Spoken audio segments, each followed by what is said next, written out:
Good evening. So happy to have you join me tonight for Good News on Entertainment. I'm Carley Boyette.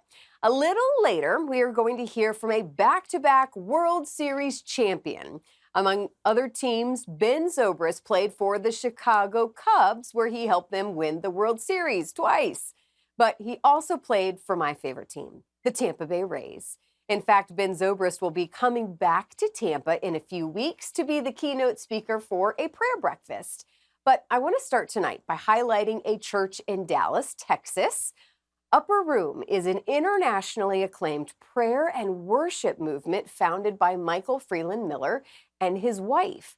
What started as a humble prayer meeting held above a veterinarian clinic in Dallas is now a ministry that is reaching every corner of the world. Michael details the journey in a new book called His House, His Presence, calling the church back to God's original design. So I guess let's first start with how do you best explain what Upper Room is? The story really is incredible, and I don't know if I've heard much of anything very similar. Right. Yeah, I know it wouldn't have been the path I would have chosen. I'm 23 years been a pastor, and this journey kind of defied my preferences, my skill sets. If I would have planted a church, I wouldn't have done it this way. We had an invitation from a business owner in downtown Dallas. It was he had a corporate space in the homosexual district of our city, and he wanted to host prayer meetings. And my wife and I really felt a grace to help fulfill his desire to bring prayer and worship into this region. And we only thought it would be for a short period of time, but we're 14 years now later. God was planting something there that we couldn't see at the time, but it's been a beautiful story. So that's the premise of this book. You also were very honest. Some of the other people that wrote forewords in the book too were just at such an interesting time in church history with what's available to us social media wise. Kind of explain though, it seems to me, again, the title of the book, His House, His Presence, of getting back to the basics. Even though we have all these tools, all these instruments, all these great things, there is something about getting back to the basics. Talk about that. And one of the basics being prayer. Yeah. Jesus defined his house very clearly in Scripture. He said, "My house will be a house of prayer." He cornered himself. He cornered his house by making that statement that the defining activity of his house would be prayer. And when you look across the landscape of church today, we're busy doing a lot of things, but I wouldn't say that that's the defining activity for his house. And I even would emphasize the pronoun "my house," that this house is his, that we're stewarding his house, and his house should be marked by him. And so prayer to me is a means to the presence of Jesus. And through our church plant and the unconventional neighborhood and place, prayer was really the only thing we could do. We couldn't employ a strategy to reach that demographic. Our sermons weren't working. Our evangelistic texts weren't working. So prayer was really all we could do. And that actually birthed a culture around the presence of God that became very attractive to those living in that demographic. And so I think it's unto a lot of the things we desire the church to be. But sometimes we put the cart before the horse, and we forget that prayer is actually the fuel. Prayer is the means in which we engage him to reach people. So that's been a journey that we've been on for 14 years, trying to discover, okay, Jesus, what did you mean when you said my house will be a house of prayer? You know what I loved about the book and kind of you sharing the story of how your church is growing is that you said in the beginning, I love that you were honest about this, because I think we need to tell more people, when you were having those small prayer group meetings, it didn't feel like this big magical experience, at the beginning.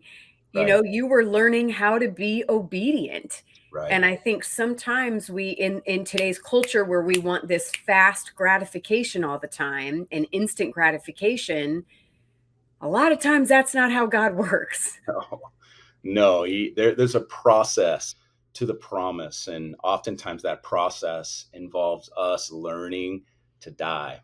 And I think church planting is a great description because he takes us and he literally plants us. And in order for a seed to grow, it has to die. And so in those early days, I kept telling the Lord, you found the wrong guy. Like, send me to the suburbs. I know the suburbs. I know the problems of the suburbs. I was raised in that, but this specific demographic, I just didn't feel like I was qualified to reach them. I didn't have a burden for them.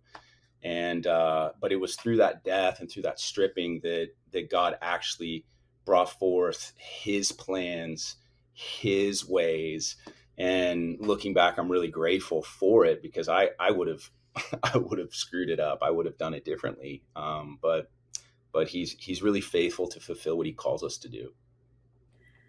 So tell me about this book and what your goal is to encourage others, and kind of who you think that the best person, maybe in their walk and their faith journey right now, would be, that can get kind of the most of your perspective and what God has taught you along the way.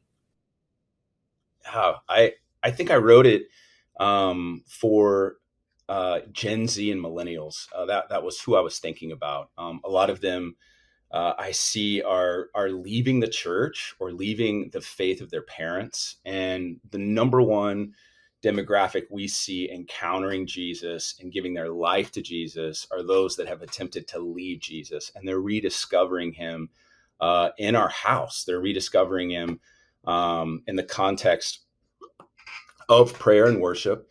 And so I just wanted to put language uh, to this story and give them maybe a framework to view the church through, this word church through, um, and to maybe do it a little differently. Again, this our story is pretty unconventional, and so I think it'll give young leaders, young pastors, but then also a younger generation, just a vision beyond cultural Christianity.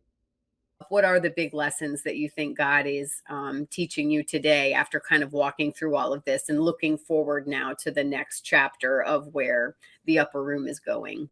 Yeah. I think as culture becomes more complex, the questions that we're facing, the issues at hand, the cultural issues, I think we have to get simple. I think things have to become simple. The fundamentals of our faith have to be central. And to me, the presence of Jesus, so his house, his presence, the presence of Jesus, Jesus said, it's better that I go away. I'm going to send another.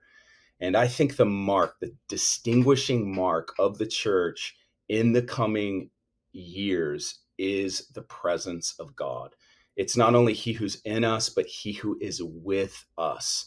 And there's a tangible mark upon communities that have learned how to host the presence of Jesus.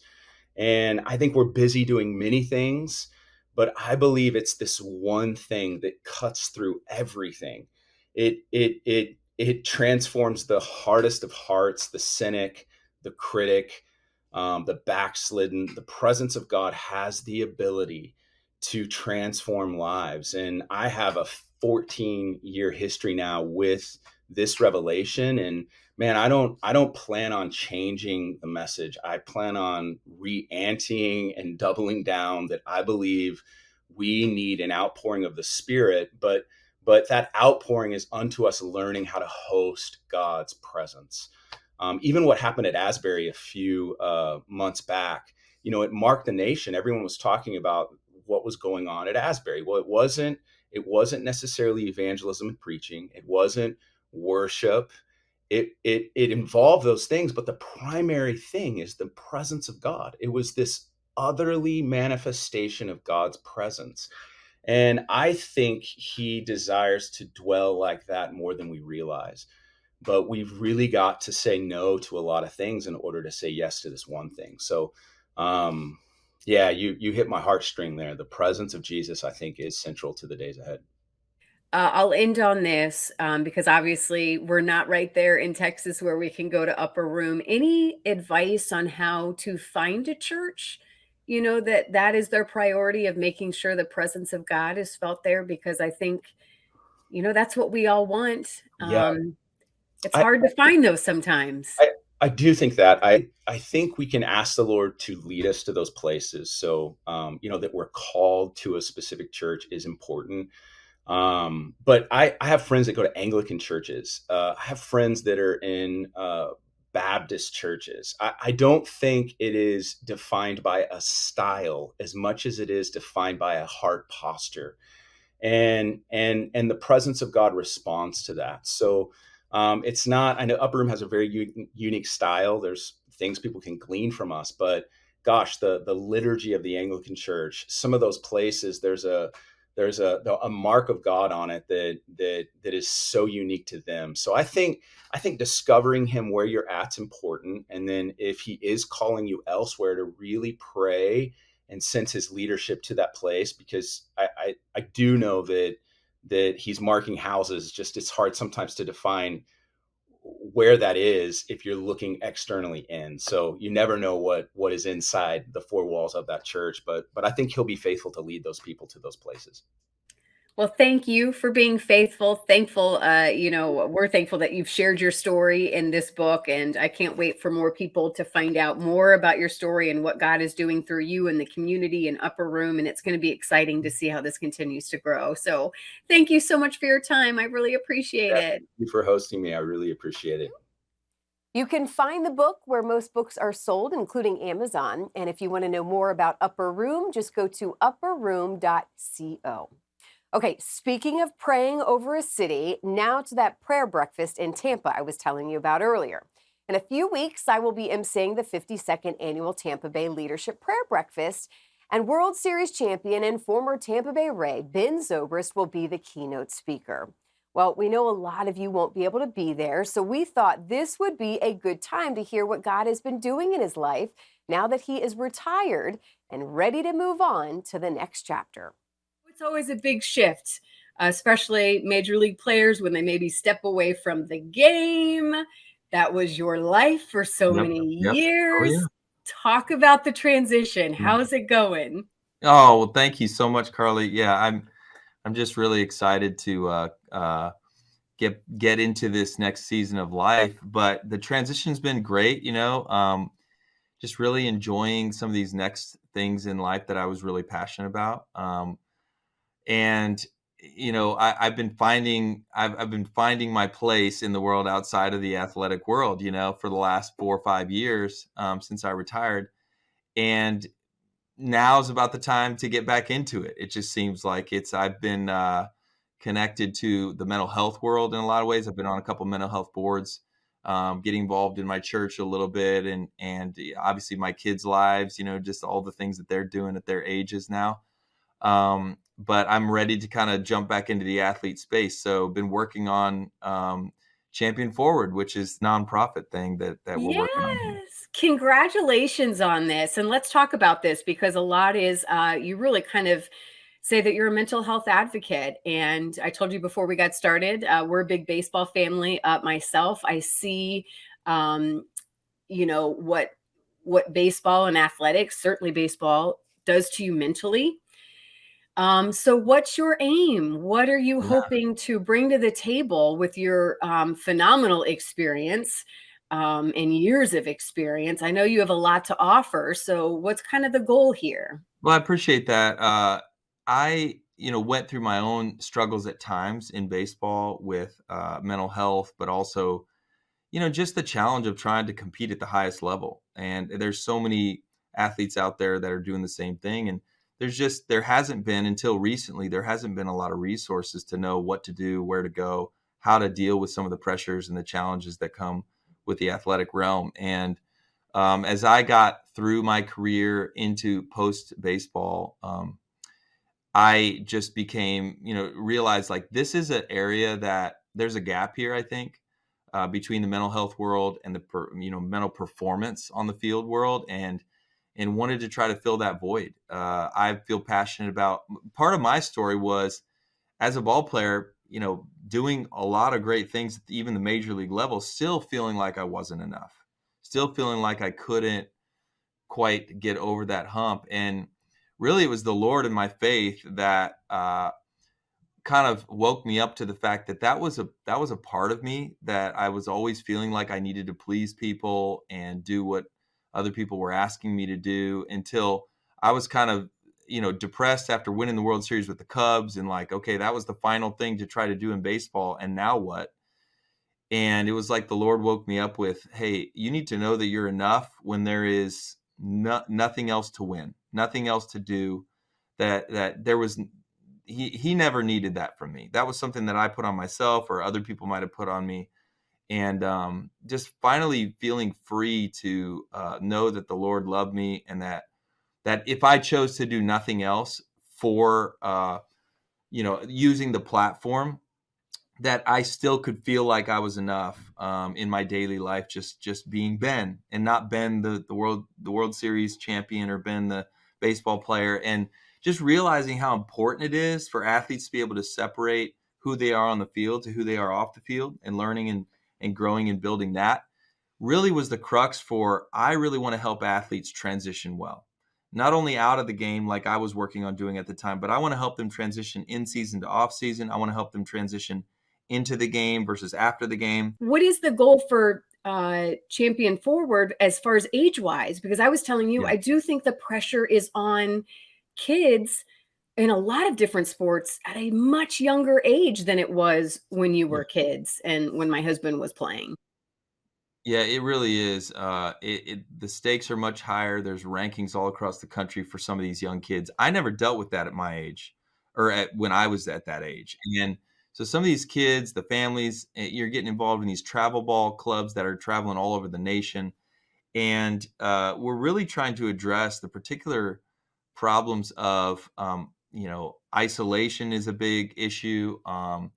Getting out of balance, and starting to deal with burnout, even at the youngest ages, is a big issue. And then really ultimately feeling performance pressure being higher than a sense of purpose in life. And kids are trying to figure out, well, who am I if I don't perform at this level? Right. And because it's okay. It's like, if you don't ever make it to the level that you want to be a Major League Baseball player or whatever, that's okay. It's still a great thing for you to keep pursuing this and growing as a character and as an individual. So we want to really help in the organization focus on awareness. How do I become aware of what's going on inside?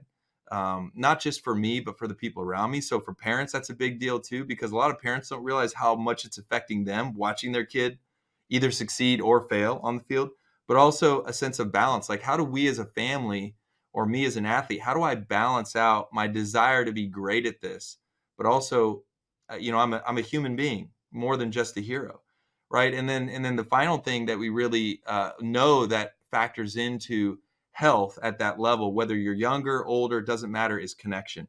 Solid quality connection with yourself, solid connection with the people that you love and that are in your world, your family, your friends, but also connection with a higher power, with God. And if athletes are able to do those things well, and we want to help them figure out how to do that in their life, we've got some great options for them to be able to discover those things. If they can do that well, then they're going to start to experience the game in a new way. It won't just be about winning. It won't just be about getting to the next level. It'll be about experiencing this together as a human being, but as a family member, as a son, as a daughter, as a parent, as a coach, all those people involved. Well, and it's good game lessons. It'll help them play better and then just live life better. And that's what I love about the game too, is there are so many life lessons and the grit that it's teaching these kids too. I mean, it's fun to watch. Resources real quick. Is it, I've podcast videos. I mean, what's the goal? Where are going to be the resources that parents can tap into, athletes can tap into? Yeah, so we've got a great website that just went live. It's called Champion Forward, www.championforward.org. And there's a number of videos on there that I've spoken on. There's a number of resources on there that parents, athletes, competitors, and coaches, they can all get connected to. Whether you're one of those, or you got two of them in your family, or all three of them, like, all those people have options on the website to click on, take assessments, see kind of where they're at, get plugged in, get some resources that can help them right now, but also some things that can help them in the future. And ultimately, we've got a podcast as well that me and John have been doing with parents and athletes, with an athlete and somebody that's close to them. And some of those stories are really compelling as to some of the things they've learned along the way. Some of them are athletes that are already all through their career. Some of them are current athletes right now. And then some of these people are we're dealing with the struggle, the challenge, the tension that we all have to battle on a regular basis. And this is, for me personally, it's the one missing piece that I wish I would have had while I played. I had great family, great friends. I had great resources. The teams that I played for were phenomenal. The struggling with, the physicality of the game and all those things, the travel. I had everything I needed, but no one was really teaching me about the emotional intelligence side, the emotional health side of the game. How do you bridge the gap between the performance on the field and just being a human being off the field? Stuff like that is the stuff that we really wanted to address with this. And I really think competitors, their caretakers and coaches are going to love this stuff.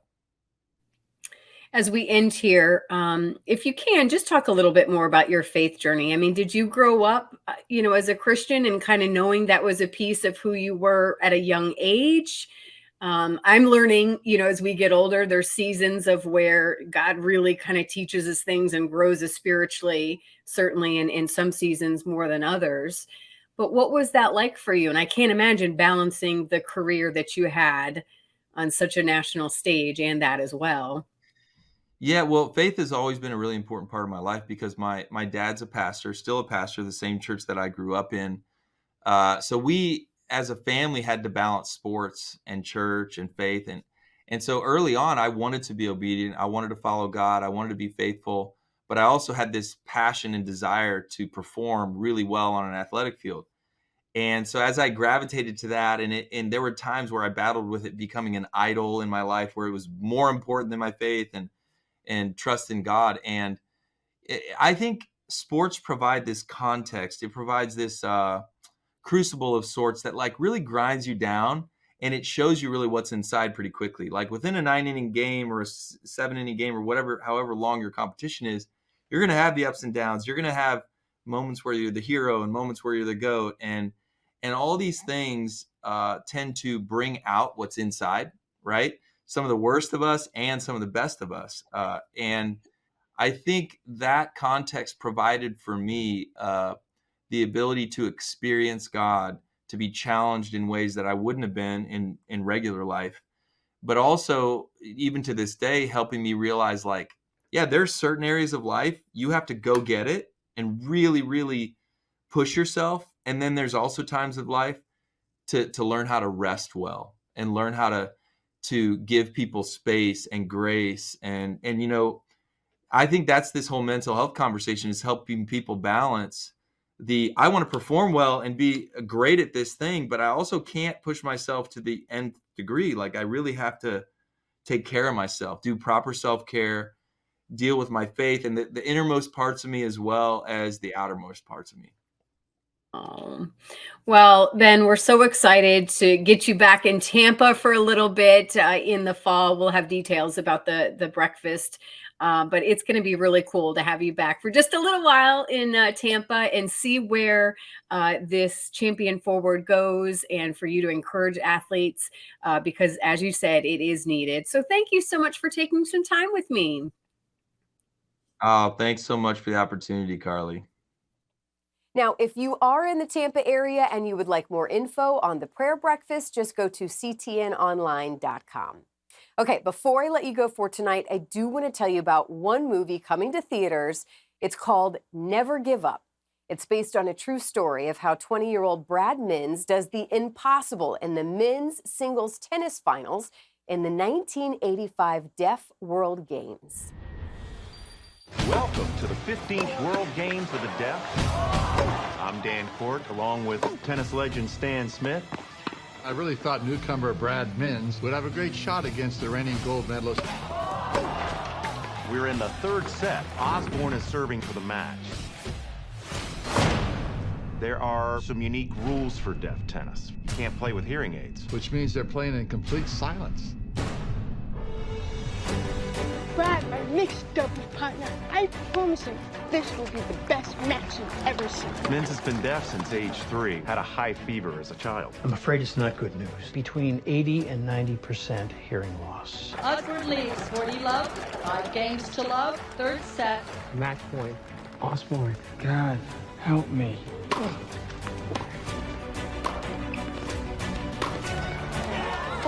15. Now you have to make some hard decisions. Most families choose sign language. I don't know what you're signing.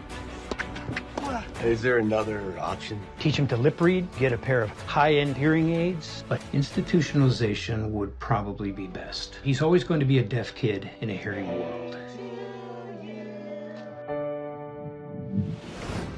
We've made our decision. You're going to need to put him in the front row so that he can read your lips. Don't you think he should be at a deaf school? Gotcha. Bradley Mins, your disability doesn't entitle you to stare at the window when I am teaching. Dad, the principal's office. Goes against the side of the bevel of the racket like that. That's too hard, Jimbo. You want me to go easy on you, Brad?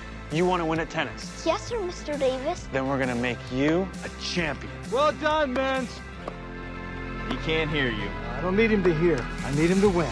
World Games for the Deaf? What's that? Maybe you could play for Team USA. Do you really think I'm that good? Yes. How does scholarship sound? Do you know room 213 is?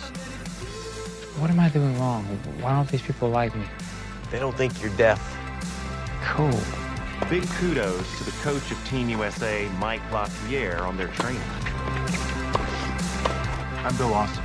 You use Starkey hearing devices, right? Ever since I was a little kid. Can I fit you with some new high-end models we're testing? Mins somehow returned it. This is a perfect example of why deaf tennis is more difficult than the kind of matches I played. I would have heard the ball hit the strings. Osborne didn't. You have to be better than the best. In this match, anything can happen. This is a sport you can play.